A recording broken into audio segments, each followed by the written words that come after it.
ChatGPT. Okay, here's how to remove the background when you copy the text. And if for some reason you're hiding under a rock and you don't know what ChatGPT is, let me know in the comments and I'll give you a whole tutorial.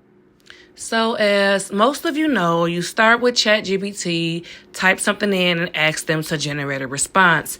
For this example, I asked it to create a product description for one of my clients who has a protein shake. It did that as asked, so I went to copy it and I pasted in a Word document, which was fine. But once you paste it in that Word document, it has this light blue background and border around it. So let's get rid of it. We're going to go to borders. Right on the side of borders is a little arrow. Go all the way down to borders and shading. On the first category, you'll see borders. You go to none to remove the border around it. Go over to shading, that fill. Let's take that off and put no color on that fill.